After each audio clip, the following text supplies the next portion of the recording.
Hello दोस्तों, इस video में बात करेंगे हम वैल्यूफ्लेक्स की। वैल्यूफ्लेक्स क्या होता है और इसके आधार पर करेंगे कुछ अच्छे न्यूमेरिकल्स जो कि आपके लिए बहुत ही ज़्यादा महत्वपूर्ण है, बोर्ड में आने की संभावना है।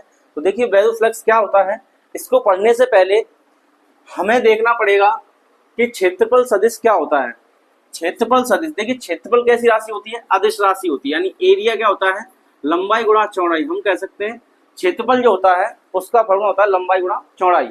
और ये कैसी राशि होती है, एक अदिश राशि होती है। कैसी राशि होती है, अदिश। लेकिन आप यहाँ देख सकते हैं यहाँ पर शब्द यूज हुआ है सदिश। सदिश का मतलब वेक्टर। और सदिश क्या होता है, जिसमें परिमाण के साथ दिशा होती है। सदिश क्या होता है, जिसमें परिमाण के साथ दिशा होती है। तो इसका मतलब क्षेत्रफल सदिश एक ऐसी राशि है जिसमें परिमाण के साथ दिशा होना जरूरी है, तभी उसे हम सदिश कहेंगे। तो क्षेत्रफल को हम नॉर्मली लंबाई गुणा चौड़ाई को गुणा करके निकाल लेते हैं आयत के लिए। अलग अलग आकृति के लिए क्षेत्रफल का फॉर्मूला अलग अलग होता है। अब मान लीजिए मैं आपसे कहूं कि ये एक 3D फिगर है, ये जेड एक्सिस है, ये एक्स है और ये वाई है और ये इसका मूल बिंदु है। और यहाँ पर एक हमने आयत रख दिया है। क्या रख दिया, एक आयत जिसकी लंबाई, यहाँ वर्ग लिख दिया है, एक वर्ग है जिसकी यहाँ पर भुजा ए है और ये भी भुजा ए है और ये भी भुजा ए है और ये भी भुजा ए है। ये एक वर्ग है, इसका नाम है ए बी सी और ये ओ लिख दिया है। ठीक है, तो एक वर्ग रखा है। क्या ये वर्ग है? मैं आपसे कहूं कि इसका क्षेत्रफल निकालिए, तो आप क्या करोगे, क्षेत्रफल कैसे निकालेंगे, लंबाई गुणा चौड़ाई आयत के लिए। लेकिन बात हो रही है वर्ग की, तो वर्ग का क्षेत्रफल क्या होता है, भुजा स्क्वायर। क्या होता है, भुजा स्क्वायर। अब भुजा कितनी है इसकी, ए, क्योंकि वर्ग में सभी भुजाएं समान होती हैं, तो आप इसका फॉर्मूला दोगे ए स्क्वायर और ये आपके हिसाब से सही होगा। लेकिन हमें बात करनी है क्षेत्रफल सदिश की। किसकी बात करनी है, क्षेत्रफल सदिश की। सदिश का मतलब इसमें दिशा होनी चाहिए। तो देखिए क्लास 11 में पढ़ाया जाता है कि यदि दो सदिश का अगर हम क्रॉस निकालें, क्या निकालें, क्रॉस निकालें, तो ये आता है A B sine theta N cap. N cap क्या है, जहां पर एकांक सदिश है जिसका परिमाण एक और एक निश्चित दिशा को व्यक्त करता है। ए बी साइन थीटा आता है। तो यहाँ पर क्या करेंगे, जब भी एरिया आपको निकालना होगा इस कंडीशन में, तो जब भी एरिया निकालना है, एरिया का मतलब यहाँ पर एरिया वेक्टर की बात हो रही है, तो जब भी एरिया वेक्टर निकालना तो ए बनाइए, इसके ऊपर वेक्टर लगा दीजिए। यहाँ पर वेक्टर नहीं लगाया, इसका मतलब ये कैसी राशि हो गई, ये अदिश हो गई। और अदिश को आप ऐसे लिख सकते हो, भुजा स्क्वायर। और जब भी आपको क्षेत्रफल सदिश निकालना है तो आप क्या करोगे, दो भुजाओं का वेक्टर निकालोगे, यानी ए बी।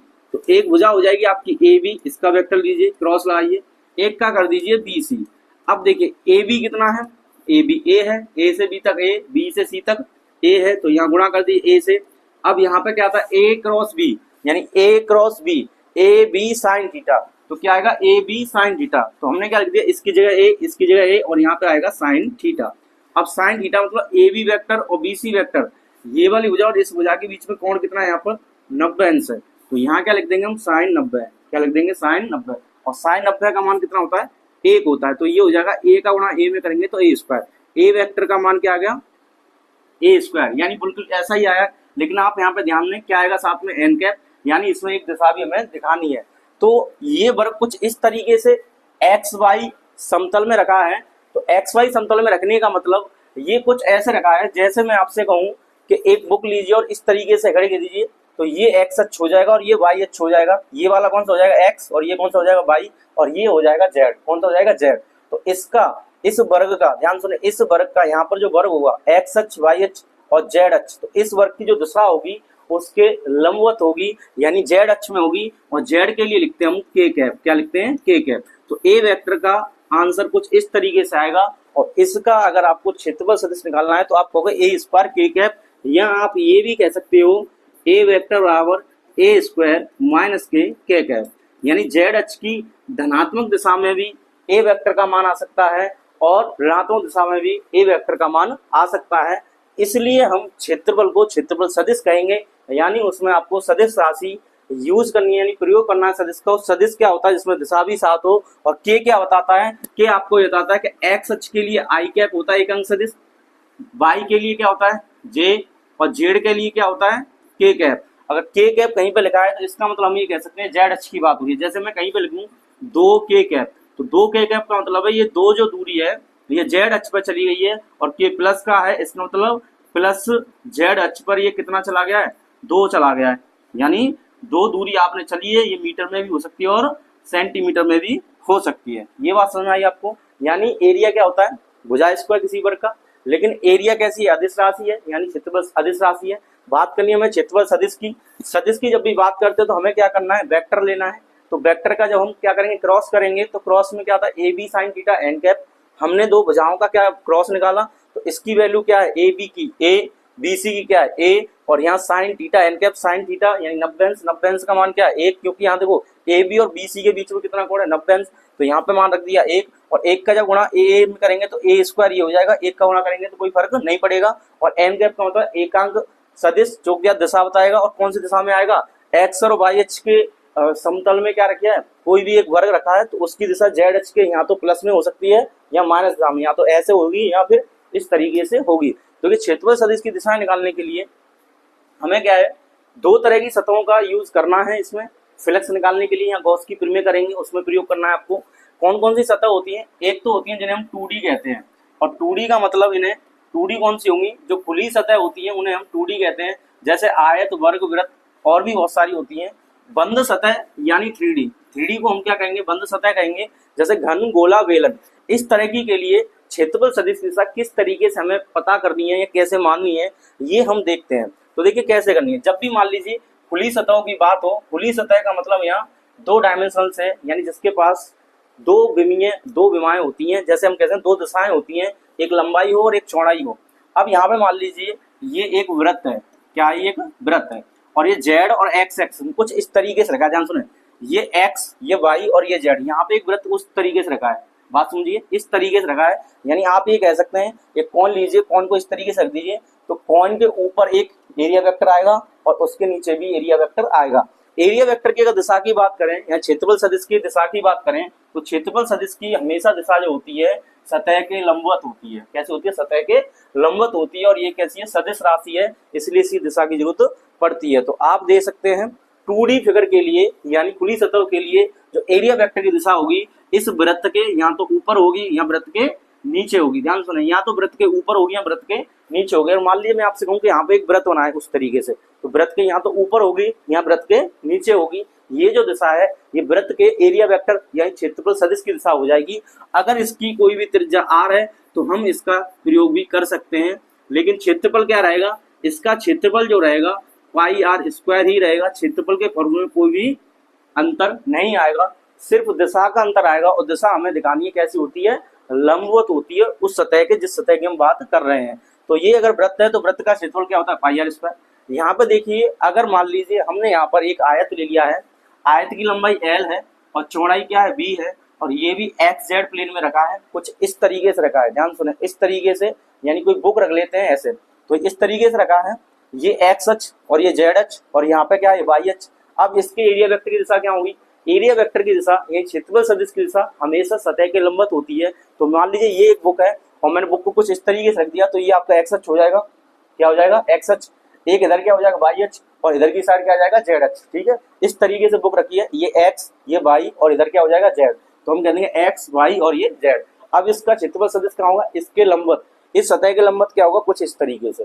ये जो दिशा है ये हो गया एक्स, ये हो गया वाई, आप ऐसे देखते हैं, ये एक्स, ये वाई और जेड इधर आएगा। तो जिधर जेड है अगर इस तरीके से रखा है तो जेड के लिए इधर हो जाएगा। अब मैं इसे ऐसे कर दूं तो ये एक्स, ये जेड इधर हो जाएगा, और ये क्या हो जाएगा, वाई। तो वाई अक्ष की दिशा में इसके क्षेत्रफल सदिश की दिशा आ जाएगी, या तो ऊपर की ओर होगी या नीचे की ओर होगी। तो हम ये कह सकते हैं एरिया वेक्टर की दिशा जो है कुछ इस तरीके से इसके लंबवत होती है। तो यहाँ पर अगर इसका एरिया निकालेंगे तो एरिया क्या आएगा, लंबाई गुणा चौड़ाई, क्या आएगा, लंबाई गुणा चौड़ाई। और यहाँ पे क्या लिख देंगे आप, देखिए वाई अक्ष की तरफ जा रही है इसकी दिशा, तो ये जे कैप होता है, तो यहाँ पे लिख देंगे आप जे कैप, क्या लिख देंगे, जे कैप। और या करके आप ऐसे भी लिख सकते हो कि अगर ऊपर ना होके नीचे वाली दिशा की बात करें तो यहाँ पर क्या लगाओ, जे के साथ माइनस लगा दोगे। माइनस क्यों लगाओगे, माइनस जे कैप ये बताता है कि वाई अक्ष की ऋणात्मक दिशा में ये एरिया वेक्टर की दिशा है। एरिया वेक्टर मतलब क्षेत्रफल सदिश की दिशा जो है वाई अक्ष के ऋणात्मक दिशा में है। और ये बताता है, ये वाला जो फॉर्मूला है ये बताता है कि इस आयत का क्षेत्रफल सदिश की जो दिशा है वाई अक्ष की धनात्मक दिशा में, जे का मतलब क्या है, धनात्मक दिशा में। तो इस तरीके से हम 2D यानी खुली सतहों के लिए एरिया वेक्टर या क्षेत्रफल सदिश की दिशा को निकाल सकते हैं। ध्यान रखें लंबवत निकालनी है, कैसे निकालनी है, लंबवत, किसी भी सतह के लंबवत होती है। बात कर ले 3D फिगर्स जो होते हैं, 3D फिगर्स को हम बंद सतह भी कहते हैं। बंद सतहों के लिए जो दिशाएं होती हैं कैसी होती हैं, ध्यान सुनिए। यहाँ पे एक क्यूब लिया है, क्यूब का मतलब यहाँ पे एक घन लिया है। अब घन की जो दिशा होगी, कितनी सतह होती है घन में, 6 होती है। आप इस तरीके से करते हो, एक तो आपकी तरफ होगा ये सतह, तो इसका एरिया वेक्टर आपकी तरफ हो जाएगा। जिधर आप फेस देखेंगे, जिधर आप फेस यानी सतह देखेंगे घन की, तो इधर है एरिया वेक्टर इधर। अब एक इसके पीछे होगा तो इसका एरिया वेक्टर इधर हो जाएगा, क्षेत्रफल सदिश। एक इधर होगा फेस तो इधर हो जाएगा, एक इधर होगा तो फेस इधर हो जाएगा, एक ऊपर होगा तो ऐसे हो जाएगा और नीचे होगा तो ऐसे हो जाएगा। 6 सतह होती है। 6 सतहों के लिए क्षेत्रफल सदिश की दिशा जो है किस तरीके से निकालनी है, लंबवत करनी है सतह की। कैसे करनी है, लंबवत। फिर से सुने, अगर आपकी तरफ इस घन की सतह है एक, तो आप ऐसे कर सकते हैं। अगर ये इसके पीछे है तो ये पीछे हो जाएगी, इसकी दिशा ये आ जाएगी। ये क्या, क्षेत्रफल सदिश है ऐसे। अगर इस तरीके से दिखा रहे हैं तो ये आएगा, इधर दिखा रहे हैं तो ये आएगा, ऊपर वाली के लिए आएगा, नीचे वाली के लिए कुछ इस तरीके से आएगा। कुल मिला के सतह के लंबवत क्षेत्रफल सदिश की दिशा होती है। तो आप देख सकते हैं 2 तरह की दिशाएं होंगी, एक तो अंदर की ओर, एक बाहर की ओर। यहाँ पर 2D सतह में क्या था कि ये दोनों ही दिशाएं हम प्रयोग कर सकते हैं, कोई भी इसमें गलत नहीं मानी जाएगी। चाहे आप ए वेक्टर जे कैप वाला ले, प्लस वाला या माइनस वाला ले, दोनों ही यूज कर सकते हैं। लेकिन 3D फिगर में क्या होता है, 3D फिगर में आपको लंबवत बाहर की ओर ही प्रयोग करते हैं। जो क्षेत्रफल सदिश की दिशा है वो केवल कौन सी लेनी है, बाहर की ओर लेनी है। इसका मतलब ये जो सतह आपकी तरफ है तो ये वाली दिशा आपको लेनी है, पीछे वाली दिशा नहीं लेनी। ऐसे मान लीजिए एक बेलन है, तो बेलन में बाहर की तरफ जो भी क्षेत्रफल सदिश की दिशा आएगी, आप कह सकते हैं ये क्या होता है, बेलन का वक्र पृष्ठ होता है। तो वक्र पृष्ठ से बाहर की ओर एरिया वेक्टर की दिशा हो जाएगी। या आप इधर ले लीजिए, बाहर की ओर लेंगे, ऐसा नहीं है इसके अंदर की ओर इस एरिया वेक्टर की दिशा ले लें, ये क्या हो जाएगा, ये गलत हो जाएगा। इस तरीके से आपको नहीं लिखना है, ठीक है ना, बात समझ में आ गई। अब देखिए, अगर हम बात कर लें किसी गोले की, ये घन, ये बेलन और वो गोला, ये तीनों कैसे होते हैं, 3D होते हैं। और 3D में क्या हुआ, फिर से सुनिए, आपको लंबवत बाहर की ओर दिशा प्रयोग करनी है। ये सब एरिया वेक्टर है, ये क्या है, एरिया वेक्टर। और एरिया वेक्टर का मतलब क्षेत्रफल सदिश, और क्षेत्रफल सदिश क्या होता है, सतह के लंबवत होता है। और आप कहेंगे ये तो लंबवत नहीं है, देखिए सब लंबवत हैं जो कि 90 अंश का कोण बना रहे हैं। किसी भी गोले के केंद्र से ये जो आप लाइन खींचते हो, ये लंबवत लाइन होती है। परिधि तक की जो दूरी होती है, जैसे वृत्त में 2D फिगर में करते हैं, ऐसी गोले में आप देख सकते हैं। तो यहाँ से यहाँ तक ये क्या है, एरिया वेक्टर होगा। क्या होगा, ये एरिया वेक्टर। तो ध्यान सुने, क्षेत्रफल सदिश की दिशा हमेशा सतह के लंबवत होती है। तो देखिए, अब देखिए इसका मेन टॉपिक, इसका नाम वैद्युफ्लक्स। वैद्युफ्लक्स क्या होता है, एक संख्या होती है। किसकी संख्या होती है, विद्युत क्षेत्र रेखाओं की संख्या होती है जो किसी सतह के लंबवत गुजरती हैं। तो इसकी परिभाषा कैसे लिखेंगे, वैद्युत क्षेत्र में स्थित किसी काल्पनिक पृष्ठ के क्षेत्रफल से, ध्यान, क्षेत्रफल से अविलंबित दिशा में गुजरने वाली वैद्युत रेखाओं की संख्या की माप यानी वैद्युफ्लक्स कहलाती है। अब देखिए, वैद्युफ्लक्स कहलाती है, इसका मतलब ये हो गया, अगर मान लीजिए मैंने एक आकृति बना दी यहाँ पे कुछ इस तरीके से, ये एक आकृति है और यहाँ से कुछ वैद्युत क्षेत्र रेखाएं कुछ इस तरीके से गुजर रही हैं। यहाँ पर हमने 4 इसके टच करती हुई दिखाई हैं। तो मैं आपसे पूछूं, इसमें फ्लक्स कितना हो जाएगा। एक चीज सुनिए, फ्लक्स को हम फाई ई से प्रदर्शित करते हैं। तो फाई ई कितना हो जाएगा, वैद्युफ्लक्स कितना हो जाएगा, यहाँ पर 4 हो जाएगा। आप यहाँ देख सकते हैं कितनी लाइन्स आ रही है, 1 2 3 4, ये हो गई। तो 6 आ रही थी, 4 इससे गुजरी और ये लंबवत है। कैसी है, लंबवत। तो इस तरीके से यहाँ पे 4 इसका आंसर हो जाएगा। हम कुछ ऐसे भी कह सकते हैं कि 4 ना होकर और भी गुजर सकती हैं। तो यहाँ से जब वैद्युत क्षेत्र की रेखाएं जो हैं, अगर वो ज्यादा गुजरे, कैसी गुजरे, ज्यादा गुजरे, और यहाँ से मान लीजिए कुछ इस तरीके से हमने ये 2 4 और अलग से दिखा दी हैं, तो ये टच नहीं कर रही है, ध्यान सुनिए, ये टच नहीं कर रही है। तो यहाँ पे कितना हो जाएगा, आप गिन सकते हैं, 1 2 3 4 5 6। तो इसमें फ्लक्स का मान कितना हो जाएगा, 6। ये 2 और 2, ये वाली और ये दोनों इससे टच भी नहीं कर रही हैं। तो टच नहीं कर रही है तो ये वैद्युफ्लक्स की संख्याओं में नहीं गिनी जाएंगी। इस तरीके से फ्लक्स का मान क्या होता है, घटता बढ़ता रहता है। जितना ज्यादा क्षेत्र रेखाएं किसी भी सतह से लंबवत बाहर जाएंगी, उतना ज्यादा उसका फ्लक्स हो जाए। जैसे आप यहाँ देख सकते हैं, यहाँ पे 4 है तो ये कम है, और यहाँ पे क्या हो गया, ज्यादा हो गया, क्योंकि क्षेत्र रेखा यहाँ से ज्यादा गुजर रही है। तो यहाँ पर आप देखिए, प्रदर्शित करते हैं फाई से। ये राशि जो होती है अदिश राशि होती है। कैसी राशि होती है, अदिश।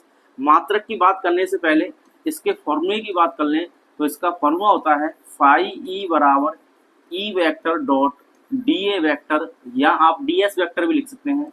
तो ये आ जाएगा E D A cos theta, dot को हटाते हैं क्या आता है, कॉस थीटा आता है।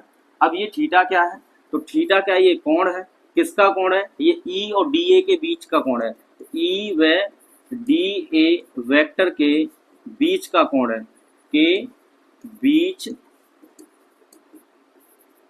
का कोण। याद रखना, ये जब भी हमें थीटा लेना है वो हमेशा ई और डी ए के बीच का लेना है, और कोई सा भी कोण नहीं लेना जितने भी हमें सवाल सॉल्व करने हैं। तो मात्रक की बात कर लें, देखो इसका मात्रक क्या होता है, वैद्युत क्षेत्र की तीव्रता होती है, इसका मात्रक होता है न्यूटन बट्टे कूलम, और क्षेत्रफल का होता है मीटर स्क्वायर। तो इसका मात्रक आ जाएगा न्यूटन मीटर स्क्वायर पर कूलम, यानी बट्टे में कूलम। या एक और लिख सकते हैं, इसका मात्रक होता है वोल्ट बट्टे मीटर, ई का मात्रक क्या होता है वोल्ट बट्टे मीटर, और क्षेत्रफल का होता है मीटर स्क्वायर। एक मीटर से मीटर कट जाएगा तो वी और एम यानी वोल्ट मीटर भी इसका मात्रक आ जाएगा, तो ये वोल्ट मीटर भी मात्रक इसका हो जाएगा। इस तरीके से वैद्युफ्लक्स के दो मात्रक हो गए, कितने मात्रक हो गए, दो, एक न्यूटन मीटर स्क्वायर बट्टे कूलम, एक हो गया वोल्ट मीटर। ये बात समझ में आई। कोई कहे वैद्युफ्लक्स क्या है, तो वैद्युफ्लक्स एक संख्या है, किसकी संख्या है, विद्युत क्षेत्र रेखाओं की संख्या है। और कौन सी विद्युत क्षेत्र रेखा है, जो किसी सतह से लंबवत गुजरती हैं, यानी 90 अंश का कोण बनाकर जो गुजरती हैं, उन्हें हम क्या कहते हैं, वैद्युफ्लक्स कहते हैं। आप देख सकते हैं यहाँ पे 4 गुजर रही थी तो 4 लिख दिया, यहाँ पे ज्यादा गुजर रही है तो यहाँ पे ज्यादा लिख दिया, और किसी से ज्यादा गुजरेगी तो उसका फ्लक्स उतना ही ज्यादा हो जाएगा। और इसका फॉर्मूला होता है फाई बराबर E vector dot D A vector. जब इस डॉट को हटाते हैं तो क्या आता है, कॉस थीटा आता है। थीटा क्या है, ई और डी ए के बीच का कोण है। ध्यान सुने, किसके बीच का कोण है, ई और डी ए के बीच का कोण है। ई का मतलब पता है विद्युत क्षेत्र, डी ए का मतलब है यहाँ पर एरिया, यानी एरिया वेक्टर देखना है आपको। नेक्स्ट बात कर लें कि कुछ स्थितियां हैं, जैसे मान लीजिए ये आपने जो फॉर्मूला लिखा है, इसका जो फॉर्मूला है E vector dot D A vector, और इसको हम ओपन करते हैं तो क्या आता है, ई ए कॉस थीटा। अब देखिए ये जो फ्लक्स है, ये तीन चीजों पर निर्भर कर रहा है। पहला ई पर, दूसरा डी ए पर। जितना ज्यादा ई होगा उतना ज्यादा फ्लक्स होगा, जितना ज्यादा डी ए होगा उतना ज्यादा फ्लक्स होगा।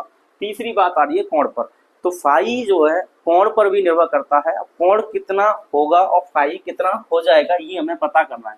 यदि आपको दिया है कि यदि पृष्ठ के तल की दिशा वैद्युत क्षेत्र ई वेक्टर के समान है, ध्यान से सुने, किसके समान है, ई वेक्टर के समान है, तो यहाँ पर आपको बताना है कि फाई का मान कितना आ जाएगा। एक बात सुने, जैसे मैंने आपसे कहा कि एक, मान लीजिए मैं आपको एक बात कर लूं कि एक बुक है कुछ इस तरीके से, देखिए ये बुक है, इसकी सतह ये है और इसका एरिया वेक्टर ये हो जाएगा। ध्यान सुने, ये बुक है, इसकी सतह ये, इसका एरिया वेक्टर ये हो जाएगा। तो हम ये कह सकते हैं ये सतह की दिशा हो गई, ये इसके क्षेत्रफल सदिश की दिशा हो गई, ये सतह की दिशा, ये क्षेत्रफल सदिश की दिशा। अभी मैंने इसमें ई की दिशा नहीं बताई है, तो आप फिर से सुनिए, इसको मैं यहाँ पे बना के दिखा रहा हूँ आपको कि यदि मैंने आपको ऐसे बना दिया, ये एक बुक है या कोई ऐसी आकृति है जैसे आयताकार या वर्गाकार आप मान सकते हैं, इसके तल की दिशा ये है, किसकी दिशा, ये तल की दिशा। ध्यान सुने, किसकी दिशा, ये तल की दिशा, तो मैं लिख दिया तल की दिशा। और इसके क्षेत्रफल सदिश की दिशा जो है हमेशा इसके लंबवत होगी। कैसी होगी, लंबवत ही है। तल की दिशा और क्षेत्रफल सदिश की दिशा हमेशा कैसी होती है, लंबवत होती है। अब इसमें मान लीजिए कि विद्युत क्षेत्र यानी ई वेक्टर की दिशा, इसमें कह रहा है कि यदि तल की दिशा विद्युत क्षेत्र के समांतर है, तो तल की दिशा इधर है, विद्युत क्षेत्र की दिशा कहते हैं इसके समांतर, तो इस तरीके से इसमें ई वेक्टर की भी दिशा आ जाएगी। अब यहाँ पर आपको दो कोण मिलेंगे। अगर तल की दिशा और ई वेक्टर के बीच में कोण देखें तो यहाँ पर हो जाएगा 0 क्योंकि ये समांतर है। लेकिन अगर मैं बात करूं ई वेक्टर और ए वेक्टर के बीच का कोण कितना है, तो ये भी समांतर है, तो ये कोण कितना हो जाएगा, 90 हो जाएगा। तो हम ये कह सकते हैं कि ई वेक्टर और ए वेक्टर के बीच का जो कोण आएगा यानी थीटा कितना आ जाएगा, 90 अंश आएगा। फिर से सुने, सवालों में आपको ये चीज ध्यान देनी है कि एरिया वेक्टर और ई वेक्टर यानी क्षेत्रफल सदिश और विद्युत क्षेत्र की दिशा के बीच का कोण लेना है, हमें तल की दिशा से कोई मतलब नहीं है। तो ऐसी स्थिति में आपको कौन सा कोण यूज करना है, ये वाला। तो आपसे कह रहा है कि यदि पृष्ठ के तल की दिशा विद्युत क्षेत्र के कैसी है, समांतर है, तो यहाँ पर थीटा कितना आएगा, 90। तब फाई का मान क्या आ जाएगा, आप सॉल्व करेंगे तो ई डी ए कॉस, अब बताइए थीटा कौन सा आएगा, 0 लिखें या 90 लिखें, कौन सा लिखें, 90 लिखेंगे। क्यों लिखेंगे, क्योंकि फॉर्मूले में ई और डी ए के बीच का कोण होता है थीटा, और ई ऊपर, ई इधर है एक्स की तरफ और ये कहाँ है, ऊपर की ओर, तो यहाँ पे कोण कितना आ जाएगा, 90। तो cos 90 लिख देंगे, और cos 90 का मान कितना होता है, 0। तो यहाँ पे फाई का मान कितना आ जाएगा, 0 हो जाएगा। ऐसी स्थिति में कोई फ्लक्स नहीं गुजरेगा। ध्यान सुने, ऐसी स्थिति में कोई फ्लक्स नहीं गुजरेगा। क्यों नहीं गुजरेगा, आप ये कह सकते हैं इसलिए नहीं गुजरेगा क्योंकि देखिए ये जो सतह है, इस सतह के क्षेत्रफल कुछ इस तरीके से जा रहा है, इसके लंबवत हो ही नहीं सकता। इसकी दिशा, एरिया वेक्टर की दिशा कुछ ऐसी हो जाएगी, एरिया वेक्टर की दिशा ऐसे, और ई ऐसे आए तो इससे ई टच ही नहीं हो रहा। तो जब किसी सतह से ई का मान टच ही नहीं हो रहा है तो फ्लक्स कितना हो जाएगा, 0 हो जाएगा। दूसरी कंडीशन देखिए, अगर हम ऐसा कहें कि यदि पृष्ठ के तल की दिशा वैद्युत क्षेत्र ई वेक्टर के लंबवत है, तो तल की दिशा कैसी है, ई के लंबवत, तो हम ऐसे कह सकते हैं ये हो गई तल की दिशा। किसकी दिशा होगी, तल की दिशा। फिर से देखिए, ये आपने लिख दी तल की दिशा, और यहाँ पर कह रहा है कि ई की दिशा के लंबवत है, तो ई की दिशा हम ऐसे लिख सकते हैं, ये ई की दिशा होगी। अब ई की दिशा दिखाने के साथ साथ आपको एरिया वेक्टर क्षेत्रफल सदिश की दिशा दिखानी है। ये तल हो गया, तल की दिशा ये हो गई, तल की दिशा कुछ इस तरीके से है, एरिया वेक्टर की दिशा ऐसे आएगी, तो एरिया वेक्टर की भी दिशा कहाँ हो जाएगी, इसी की साइड हो जाएगी, ये हो जाएगा ए वेक्टर। ए वेक्टर और ई वेक्टर दोनों एक ही दिशा में, जब एक ही दिशा में होते हैं तो थीटा कितना हो जाता है, 0। और इसके लिए और ई के लिए, तल की दिशा और ई वेक्टर के लिए थीटा कितना हो जाएगा, 90। लेकिन हमें कौन सा प्रयोग करना है, ई और ए के बीच का, तो कोण कितना आ जाएगा, 0। तब यहाँ पे अगर फ्लक्स निकालेंगे तो ये क्या आ जाएगा, ई डॉट ए या डी ए लिख दीजिए, तो ये आ जाएगा ई ए कॉस, और यहाँ पे थीटा जगह लिख देंगे 0, और कॉस 0 का मान कितना होता है, बताइए कॉस 0 का मान कितना होता है, कॉस 0 का मान 1 होता है, तो यहाँ पे लिख देंगे ए। तो क्या आ जाएगा, ये कुछ इस तरीके से यहाँ पे ई फॉर्मूला निकल आएगा। अगर तीसरी कंडीशन की बात कर लें, तीसरी कंडीशन की बात ये कर लें कि तल की दिशा के विपरीत दिशा में ये है, तल की दिशा इधर है और ई की दिशा इधर है, तो मैं इसमें बना के दिखा रहा हूँ। कुछ इस तरीके से कह दे तीसरी कंडीशन में कि ये जो है तल की दिशा है, किसकी दिशा है, ये तल की दिशा है, और ये कहे कि ई की दिशा इसके विपरीत दिशा में है, यानी प्रति समांतर है, तो ये क्या हो जाएगा, तल की दिशा, ये क्या हो गया, ई की दिशा। इन दोनों के बीच कोण कितना हो गया, 180 अंश हो जाएगा। लेकिन हमें ये 180 अंश प्रयोग नहीं करना है। कौन सा करना है, एरिया वेक्टर, ये क्षेत्रफल सदिश, तो ये कितना हो जाएगा, 90। फिर से हमें ये वाला कोण यूज करना है। ध्यान समझ में आई, हमें तल की दिशा से कोई मतलब नहीं है, हमें ये वेक्टर और ई वेक्टर की दिशा से मतलब है। इसमें भी ये 90 आ जाएगा, और 90 की स्थिति आप देख चुके हैं किस तरीके से आती है। अगर सवाल में तल की दिशा ना देकर एरिया वेक्टर की सीधी सीधी दिशा दे, यानी सीधी सीधी का मतलब ये है कि यदि कहे वो कि यदि ए वेक्टर व ई वेक्टर के बीच थीटा का मान 0 है, तो आप क्या करोगे, फाई का मान डायरेक्ट निकालोगे। फाई ई इजिकल टू क्या आता है, ई ए कॉस थीटा, और यहाँ पर लिखेंगे कॉस 0, और कॉस 0 का मान कितना होता है, तो कॉस 0 का मान होता है 8, तो यहाँ आ जाएगा ये। दूसरी कंडीशन ये है कि यदि वो कहे कि ई वेक्टर और ए वेक्टर के बीच का कोण 90 अंश है, यानी अब ये दोनों लंबवत हैं, तो यहाँ पर फाई ई का मान कितना आ जाएगा, ये आ जाएगा ई ए कॉस 90, और कॉस 90 का मान होता है 0। कितना होता है, 0। तो इस तरीके से आ जाएगा। तीसरी कंडीशन ये कहे कि ए वेक्टर और ई वेक्टर के बीच कोण के बीच जो कोण है वो कितना हो जाए, 180 अंश हो जाए। कितना हो जाए, 180 अंश हो जाए। इसका मतलब आप ये समझ सकते हैं कि कुछ इस तरीके से हो जाए, ये एरिया वेक्टर है, ये तल की दिशा हो गई, किसकी दिशा हो गई, ये तल की, तो ई की दिशा ऊपर से ई जो है नीचे की तरफ आ रही है, तो इनके बीच में ये जो कोण हो जाएगा, इधर देखिए इधर देखिए, कितना हो जाएगा, 180 अंश। तो यहाँ पर फाई ई का मान क्या आ जाएगा, ई ए कॉस 180, और कॉस 180 अंश का मान होता है -1, तो यहाँ पे -के ई ए आ जाएगा। बात समझ में आ गई कुछ। अब यहाँ पे देखिए 90 अंश दिया है, तो आप फिर से ऐसे लिख सकते हैं, ये वाली तल की दिशा हो जाएगी, किसकी दिशा होगी, तल की, और यहाँ पर मैंने इसका एरिया वेक्टर लिख दिया है, और ये कह रहा है ई और ए के बीच में 90 अंश का कोण है, तो चाहे तो फिर ये ई इस साइड होंगी और यहाँ ई इस साइड होगा, दोनों कंडीशन में थीटा का मान 90 अंश हो जाएगा। ये वाली कंडीशन में आप देख सकते हैं ये कुछ ऐसे हो जाएगा, ये तल की दिशा हो जाएगी, किसकी दिशा होगी, तल की, एरिया वेक्टर की दिशा ये हो जाएगी, और कोण 0 है तो ई की दिशा इधर हो जाएगी, तो थीटा बराबर 0 अंश प्रयोग करेंगे। ये कंडीशन आप देख सकते हैं। तो ध्यान सुने कि तल की दिशा को आपको विशेष रूप से ध्यान रखना है। अगर सवाल में तल के साथ कोण दिया है तो वो हमें प्रयोग नहीं करना। कौन सा कोण प्रयोग करना है, हमें प्रयोग करना है जो एरिया वेक्टर क्षेत्रफल सदिश के साथ दिया होता है, ठीक है ना। तो देखिए कुछ क्वेश्चंस को हम यहाँ पे कर लेते हैं। क्वेश्चन नंबर फर्स्ट, वैद्युत क्षेत्र वेक्टर ई वेक्टर का मान दिया है, पृष्ठ ए वेक्टर का मान दिया, रखने पर पृष्ठ में होकर जाने वाले वैद्युत फ्लक्स की गणना कीजिए। तो देखिए फाई ई का क्या फॉर्मूला था, E vector dot A vector अब देखिए यहाँ पे थीटा दिया है, नहीं दिया, तो हम ये वाला फॉर्मूला प्रयोग नहीं करेंगे, ई ए कॉस थीटा, इसको प्रयोग नहीं करेंगे क्योंकि इसमें थीटा नहीं दिया। तो ई का मान कितना दिया है, ई का मान जो दिया है आपको, ई का मान दिया आपको 2 आई कैप प्लस 4 जे कैप प्लस के 7 के कैप, और यहाँ पर लगा है डॉट, और यहाँ लिख देंगे आप 10 जे कैप। अब देखिए जे का अगर आई के साथ करते हैं, जे का के साथ करते हैं तो आंसर 0 हो जाता है, क्योंकि डॉट प्रोडक्ट ये कहता है कि अगर आई आई हो या जे हो या के, ये एकांक सदिश है और एक जैसे का अगर डॉट निकालते हैं तो आंसर 1 आता है। इसके अलावा अगर आई के साथ जे या जे के साथ के, जे के साथ के या के साथ आई, इनका निकालेंगे तो कितना आ जाएगा, ये 0 आ जाता है। ध्यान सुनिए, ये क्या है, यहाँ पर डॉट है और ये क्या है, कैप है। तो जे कैप और के कैप या के आई और आई जे, इनके बीच का कितना हो जाता है, आंसर 0 हो जाता है। अब देखिए, तो इसका मतलब जे का आई के साथ करेंगे 0, जे का के साथ करेंगे 0। इससे अच्छा है आप सीधा सीधा जे का जे के साथ करते हो, 4 का 10 में करेंगे तो कितना हो जाएगा, 40 हो जाएगा, और जे का जे के साथ करेंगे तो ये आ जाएगा जे डॉट जे, और इसका मान कितना हो जाएगा, इसका मान हो जाएगा 1। तो यहाँ पर लिख देते हैं 40 गुणा 1, यानी आंसर आ गया 40, और मात्रक हो जाएगा न्यूटन मीटर स्क्वायर पर कूलम। ये फ्लक्स का मात्रक होता है, मात्र लगाना ना भूले तो इस प्रश्न का ये उत्तर हो जाएगा। इसको आप नोट कर लीजिए, बात समझ में आ गई। आपको क्या करना है, जो यहाँ पर दिया हो सीधा सीधा उसी के साथ गुणा कर दे, जे दिया तो जे के साथ, के दिया तो के साथ, अगर आई दिया है तो आई के साथ, बाकी को छोड़ दे। अगर तीनों दिए होते तो आई वाले का आई के साथ, जे वाले का जे के साथ और के वाले का के साथ आप क्या करते, गुणा कर देते। नेक्स्ट क्वेश्चन देखिए, ये क्वेश्चन आ गया जो अभी मैं समझा रहा था कि तल की दिशा और एरिया वेक्टर क्षेत्रफल सदिश की दिशा जो दी है उसके हिसाब से आपको प्रश्न को पढ़ना है अच्छे से।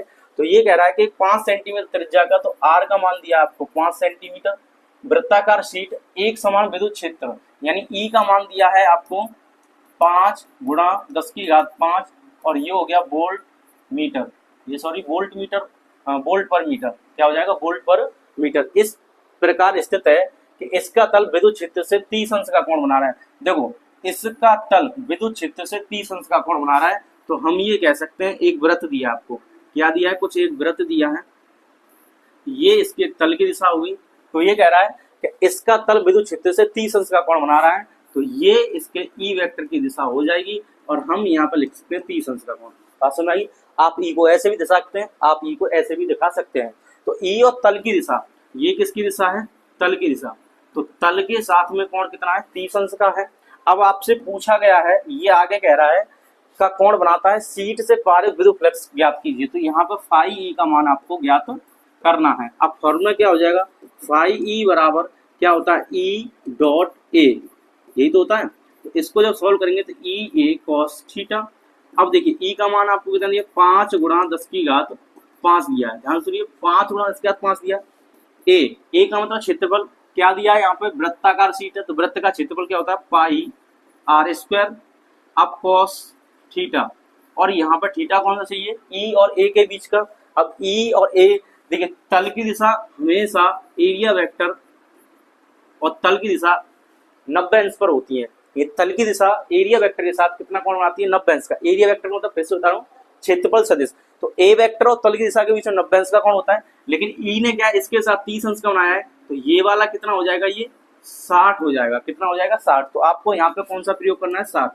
फिर से याद रखें, वो कह रहा है कि इसका तल विद्युत क्षेत्र से 30 अंश का कोण बना है, तो तल बना रहा है ई के साथ 30 अंश का कोण, लेकिन हमें कौन सा चाहिए, ई और ए के बीच में। तो ई और ए के बीच का कितना हो जाएगा, 60, क्योंकि ये दोनों 90 अंश पे होते हैं, पूरा 90 में से 30 चला गया ये वाला, तो ये कितना आ जाएगा, 60 आ जाएगा। तो यहाँ पे क्या करेंगे हम, 60 प्रयोग कर लेंगे, तो 60 आ जाएगा। अब देखिए क्या आ जाएगा, 5 गुणा 10 की घात 5, और पाई का मान क्या होता है, 3.14, और आर स्क्वायर देखिए सेंटीमीटर में दिया है, इसको आप मीटर में बदलेंगे, सेंटीमीटर हटाएंगे, 10 की घात -2 लगा देंगे, तो ये स्क्वायर है, तो 5 गुणा 10 की घात -2, फिर से एक और मल्टीप्लाई, 5 गुणा 10 की घात -2, ठीक है। अब cos 60 का मान क्या होता है, cos 60 का 1/2 कितना होता है, ऐसे याद कर सकते हैं, cos 60 का मान और sin 30 का मान एक ही होता है, तो 1/2 हो जाएगा। अब क्या करेंगे, आप इसे सॉल्व कर लेंगे, और सॉल्व करने के बाद आंसर इसे कमेंट करके बताएंगे। बात समझ, बस आपको क्या समझाना था, ये समझाना था, जब भी आपको तल का क्या दिया हो, कोण दिया हो किसके साथ, विद्युत क्षेत्र के साथ, तो आपको क्या करना, 90 में से घटा के प्रयोग करना है, 30 नहीं करना, 60 करना है। कौन सा करना है, 60 प्रयोग करना है। तो ये आंसर आपको कमेंट करके बताना है। नेक्स्ट क्वेश्चन देखिए, ये आपको दिखाई दे रहा है, एक समान विद्युत क्षेत्र ई वेक्टर में एक बेलन इस प्रकार स्थित है कि इसकी अक्ष विद्युत क्षेत्र के अनुदिश है। दोबारा सुने कि एक समान विद्युत क्षेत्र में बेलन इस प्रकार स्थित है कि इसकी अक्ष विद्युत क्षेत्र के अनुदिश है। प्रदर्शित कीजिए कि बेलन से पारित कुल फ्लक्स कितना होगा, यानी कुल फ्लक्स शून्य होगा। ये खुद से ही क्या है, तो हम कह सकते हैं प्रूव करने वाला क्वेश्चन है। तो इसे हमें कैसे करना है, तो हम क्या करेंगे, कुछ इस तरीके से एक डायग्राम बना लेंगे। ये हो गया एक्स अक्ष, ये हो गया वाई अक्ष और ये हो गया जेड अक्ष। अब आपको क्या दिया है, एक बेलन दिया है, तो मैं यहाँ पर एक बेलन को दिखा देता हूँ। ये कुछ बेलन है, कुछ इस तरीके से, ये बेलन हो गया, ठीक है ना। बेलन क्या होता है, इसमें दो सतह तो होती है, कौन सी, वृत्तीय, और ये दोनों मिलके क्या होता है, वक्र पृष्ठ होता है। और इसकी जो अक्ष है, इसकी जो अक्ष विद्युत क्षेत्र के अक्ष में है, तो हम ये कह सकते हैं इधर ही ई वेक्टर का मान है। और ये कैसा है, एक समान। तो मैं यहाँ पर सिर्फ दो लाइन बनाकर दिखा रहा हूँ, इसके बीच से भी जा रही हूँ, पूरी इधर जा रही है, तो यहाँ पर भी जा रही हूँ, यहाँ पर भी, पर दो इसलिए बनाइए ताकि ये डायग्राम खराब ना हो जाए। अब इसे क्या करना है, हमें आगे देखना है। ये कह रहा है कि विद्युत क्षेत्र के अनुदिश है, प्रदर्शित कीजिए कि बेलन से पारित कुल फ्लक्स कितना होगा। देखिए फ्लक्स क्या होता है, आपको पता है फ्लक्स क्या एक संख्या है जो क्या होती है, विद्युत क्षेत्र रेखाओं की संख्या है जो किसी सतह के लंबवत गुजरती है। तो विद्युत क्षेत्र ऐसे आ रहा है तो पूरे बेलन से आएगा। अब पूरे बेलन से आएगा तो एक ही सतह राइट साइड पे, तो मैं यहाँ पे लिख देता हूँ आर पॉइंट। तो इसके लिए एरिया वेक्टर की दिशा हो जाएगी ये। फिर से सुने, ये एक वृत्त है। अब देखिए एक वृत्त है, तो इस तरीके से एक वृत्त बनाएंगे। अब ये जब वृत्त इस तरीके से, जैसे कोन होता है, इस कोन को ऐसे रखिए इस तरीके से, तो इसके एरिया वेक्टर इधर आ जाएगा। ये एक वृत्त है, एरिया वेक्टर इधर हो गया। इधर वाली वृत्त की बात करें तो इसका एरिया वेक्टर इधर हो जाएगा। तो हमें कौन सा लेना है, बाहर वाला एरिया वेक्टर लेना है, क्योंकि ये 3D फिगर है। तो बाहर वाला, अगर 2D होता तो अंदर बाहर कौन सा यूज कर सकते हैं। इसके लिए मैं लेफ्ट लिख देता हूँ, ये राइट वाला हो गया एक वृत्त, ये लेफ्ट वाला हो गया। इसके लिए एरिया वेक्टर की दिशा ये आ जाएगी। और ये वक्र पृष्ठ पर एक पॉइंट मान ले रहे हैं, इसका नाम लिख देता P। तो ये इसका एरिया वेक्टर आ जाएगा। अब देखिए ये एरिया वेक्टर आने का मतलब क्या, बेलन होगा कुछ इस तरीके से, यहाँ पर एक वृत्त, यहाँ पर भी एक वृत्त, और बीच में ये लाइन, ये पूरा इस तरीके से गोल होगा, जैसे रोलर जो होता है इस तरीके से होगा। तो यहाँ पे ई क्या ऊपर है, ऐसे ऐसे इस तरीके से 90 अंश का कोण बनाएगा। तो ई क्या है, हमेशा इससे क्या है, 90 अंश का कोण बनाएगा। तो यहाँ पे थीटा कितना हो जाएगा, 90 अंश। यहाँ पर इसके लिए राइट वाले के लिए थीटा कितना हो जाएगा, देखो ई भी इस साइड एक्स अक्ष की दिशा में और एरिया वेक्टर भी एक्स अक्ष की दिशा में। तो थीटा कितना हो जाएगा यहाँ पर 0। ए और ई के बीच का कोण कितना हो जाएगा, 0। यहाँ पर देखिए ई इस साइड है, ए इस साइड है, तो थीटा कितना आ गया इसके लिए 180 अंश, ठीक है ना। अब आपको फ्लक्स निकालना है। फ्लक्स क्या होता है, अदिश राशि है, और अदिश राशियों को क्या करना है, आपको जोड़ना होता है। तो सीधा सीधा जोड़ देते हैं। तो हम लिखेंगे यहाँ पे फाई ई बराबर, कुल फ्लक्स निकालेंगे तो एक हो जाएगा राइट वाला, एक फ्लक्स हो जाएगा यहाँ पर लेफ्ट वाला, और एक फ्लक्स हो जाएगा ये वक्र पृष्ठ पर, यही P पॉइंट पर। जब इसको सॉल्व करेंगे तो फॉर्मूला क्या आएगा, E vector dot DA vector plus, इसको सॉल्व करेंगे तो यहाँ पर भी E vector dot DA vector, और इसका भी फॉर्मूला लगाएंगे तो E vector dot DA vector. अब इसको सॉल्व कीजिए तो EDA कॉस, अब देखिए राइट के लिए 0 कोण कितना है, 0, तो यहाँ 0 प्लस EDA कॉस, यहाँ पे कितना है, L के लिए कितना है कोण, 180। देखिए ए इधर ई इधर, तो यहाँ पे लिख देंगे 180 प्लस, यहाँ पे आ जाएगा EDA cos 90। P के लिए कितना है, 90। अब cos 90 का मान कितना होता है, बताइए। cos 90 का मान होता है 0। कितना होता है cos 90 का मान, 0। तो ये वाला टर्म पूरा क्या हो जाएगा, 0 हो जाएगा। ध्यान सुने, ये वाला टर्म क्या हो जाएगा, ये टर्म हो जाएगा 0। तो हम लिखेंगे यहाँ पे EDA, और cos 0 का मान कितना होता है, 1, प्लस लाएंगे EDA 180 का मान होता है -1। तो ये आ गया आपका EDA, और ये हो जाएगा माइनस के EDA, दोनों कैंसिल हो जाएंगे। तो आंसर क्या आ जाएगा, 0। और इसमें आपसे कहा है कि फ्लक्स शून्य होगा, ये आपको सिद्ध करना है। तो आप इसको देख सकते हैं, समझ में आ गया होगा, नोट कर लीजिए।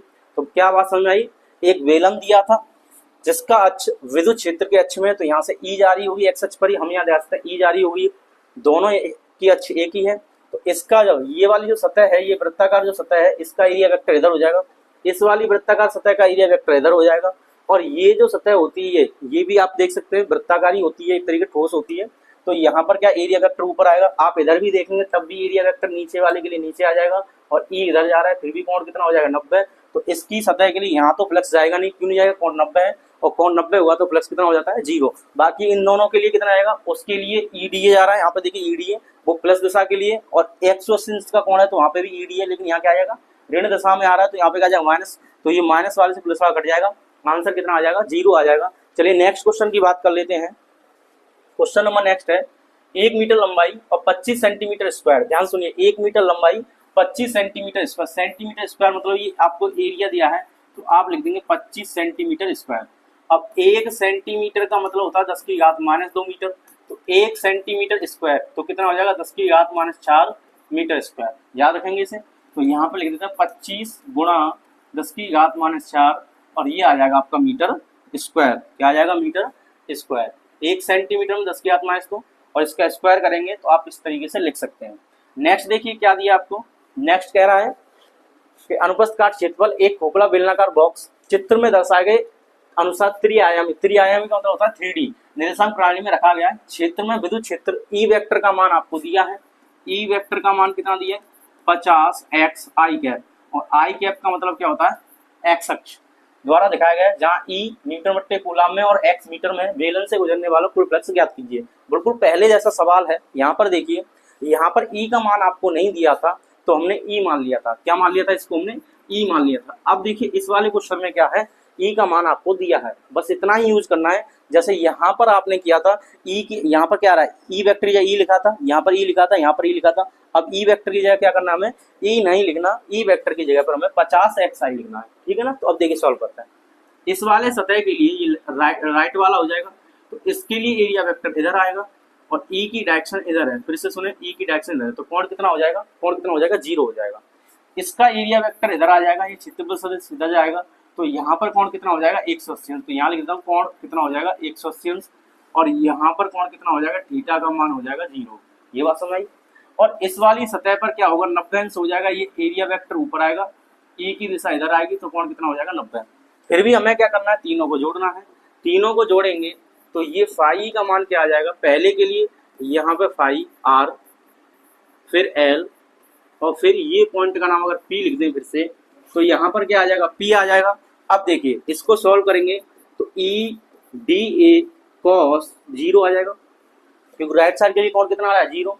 लेफ्ट वाले की बात कर लेंगे तो यहाँ पे क्या आ जाएगा e dA cos, यहाँ पे क्या आ जाएगा आपका cos 180 अंश आ जाएगा, और यहाँ पर e dA cos 90, और इसका 90 का मान कितना होता है 0, तो ये वाला टर्म हट जाएगा। इसको सॉल्व करते हैं, ई की जगह पे क्या है देखो 50x, ठीक है।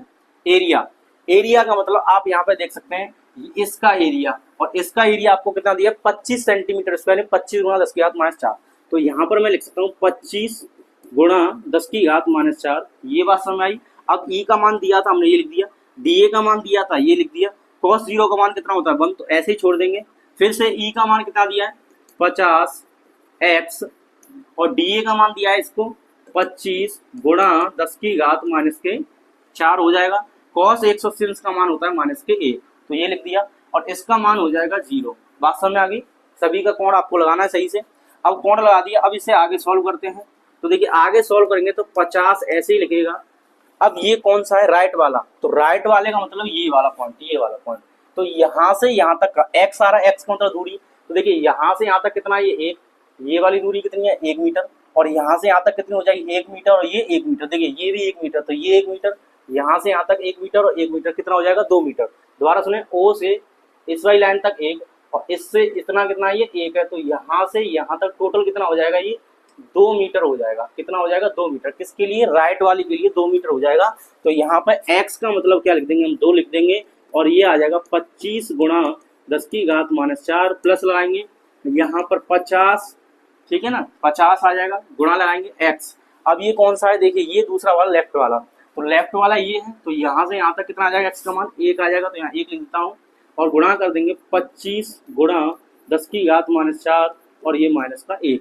अब इसे आप सॉल्व करोगे तो देखिए सॉल्व कैसे करेंगे, 50 दूनी कितना हो गया ये 100 हो गया, गुणा आप क्या कर सकते हैं इसमें से कॉमन ले सकते हैं। पहले क्या कर सकते हैं आप कॉमन ले सकते हैं, तो कॉमन ले लेंगे, तो कॉमन क्या कर लेंगे यहाँ पे देखिए कॉमन ले लेंगे 25 गुणा 10 की घात -4, और 25 गुणा 10 की घात -4 यहाँ से कॉमन ले तो ये आ जाएगा 25 गुणा 10 की घात -4 कॉमन आ जाएगा। यहाँ देखिए 50 दूनी कितना हो गया, ये 100 हो गया।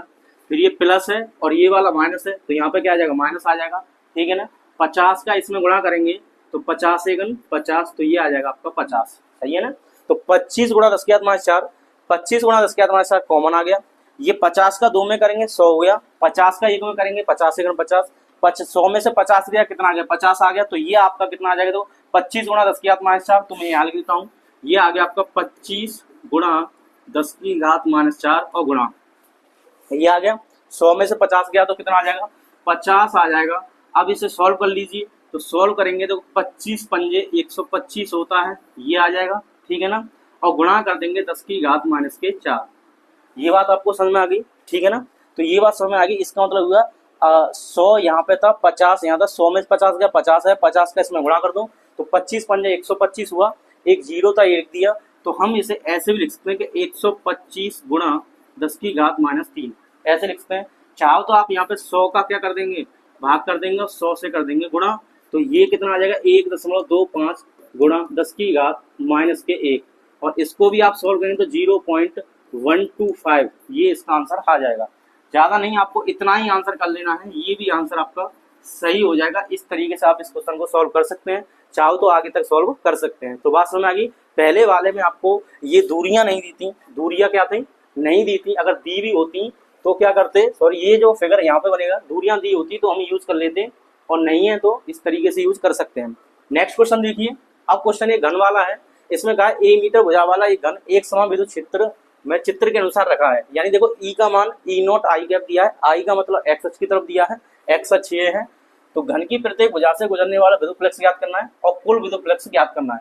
तो घन में कितनी होती है, देखो घन की प्रत्येक भुजा से नहीं सॉरी सतह लिख देना यहाँ, प्रत्येक सतह से सतह कितनी होती है, 6 होती है। तो कितनी सतह होंगी, एक सतह इधर होगी, एक सतह इधर होगी, 2, एक 3, एक 4, एक ऊपर एक नीचे, इस तरीके से। तो ऊपर नीचे होंगी, ई का मान इस तरीके से दिया है, तो कितनी सतह होंगी 6। तो हम 6 के लिए निकालेंगे पहली सतह, इसको अगर मैं पहला कह दूं, ये दूसरा, ये वाला तीसरा, और एक इधर हो जाएगा 4, दोबारा सुने, एक इधर हो जाएगा, इसको कहेंगे पहला, एक ऊपर वाला दूसरा, एक इसके नीचे तीसरा, ठीक है ना, एक इधर हो जाएगा और एक ऊपर एक नीचे, 6 कर देंगे। तो 6 को हम जोड़ देंगे यहाँ पे, तो एक आ जाएगा 5 1, एक आ जाएगा 5 2, तीसरा 3, ऐसे 4, फिर यहाँ पर 5 और फिर कर देंगे आप यहाँ पर 6। अब देखिए एक एक करके जोड़ते हैं। इस वाली सतह के लिए एरिया वेक्टर होगा ऊपर, ई का मान है इधर, एरिया वेक्टर ऊपर कौन हो जाएगा 90। तो ऊपर वाली सतह के लिए, ऊपर वाली सतह का क्या हो जाएगा 0। तो ऊपर वाली सतह के लिए तो 0 हो जाएगा। तो मैं वो यहाँ पे दिखा देता हूँ, ऊपर वाली सतह अगर हमने दूसरी ली है तो दूसरी के लिए फाई ई का मान कितना आ जाएगा, 0 आ जाएगा।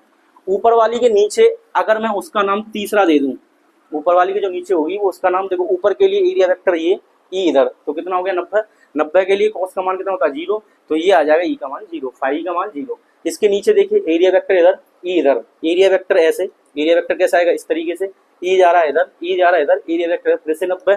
तो इसके नीचे वाला भी ये क्या हो जाएगा, फाई का मान हो जाएगा 0, क्योंकि कॉस का मान कितना हो जाएगा 90। कैसे आएगा, ये फॉर्मूला होता है ई ए कॉस थीटा, और कॉस 90 आ जाएगा, कॉस 90 का मान होता है 0, तो पूरा टर्म क्या हो जाएगा 0। तो ऊपर और नीचे के लिए कितना हो जाएगा प्लस 0।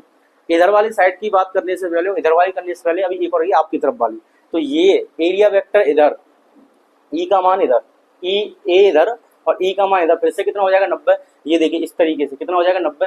तो इस वाली सतह के लिए कितना हो जाएगा, अगर मैं इस सतह का नाम 4 लिख दूं, कितना लिख दूं 4, तो ये फाई ई इसके लिए कितना आ जाएगा 0। यानी फिर से सुने, ये आपकी तरफ जो सतह थी इसका कितना आ जाएगा 0, क्योंकि कौन कितना है 90।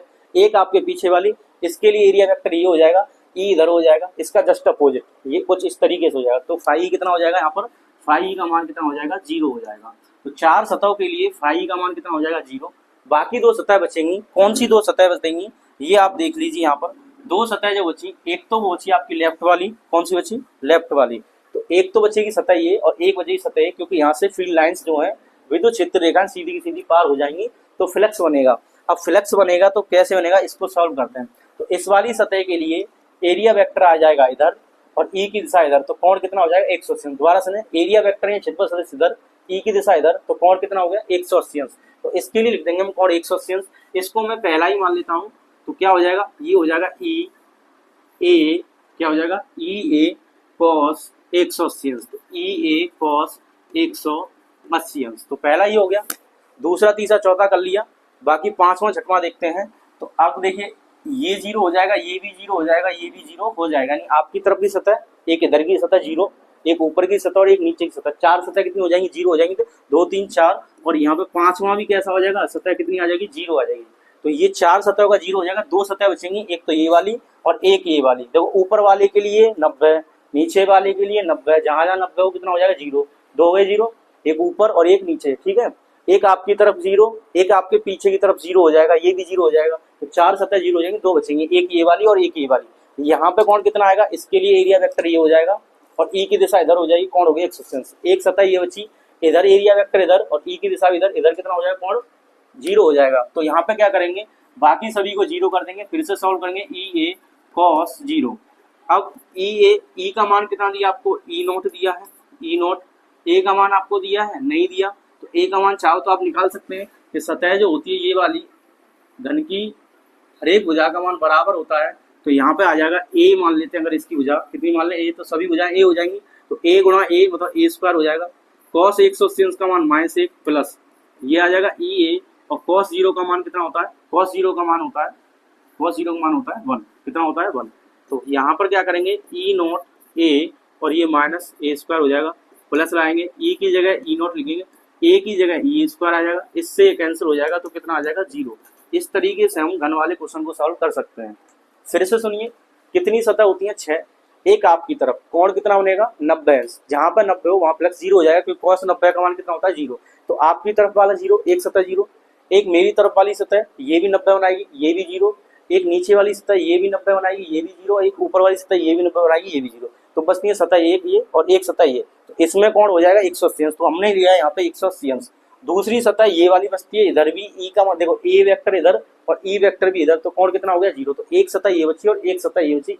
इन दोनों के लिए आपको मान निकालना है और दोनों को निकालेंगे अगर ये वैल्यूज दोनों बराबर है, ई का मान दोनों के लिए बराबर है, ए का मान भी बराबर आएगा क्योंकि ये घन है, भुजाएं समान होती है। तो ये क्या होगा? एक दिशा 180 का मान -1 और cos 0 का मान +1, ये माइनस और ये प्लस, ये वाला प्लस और ये वाला माइनस मिलकर क्या कर जाएंगे? टोटल क्या हो जाएगा? 0 हो जाएगा। इस तरीके से इस प्रश्न को कर सकते हैं, ठीक है। तो उम्मीद करता हूँ ये आपको समझ में आया होगा। मिलेंगे नेक्स्ट वीडियो में, जब तक के लिए जय हिंद।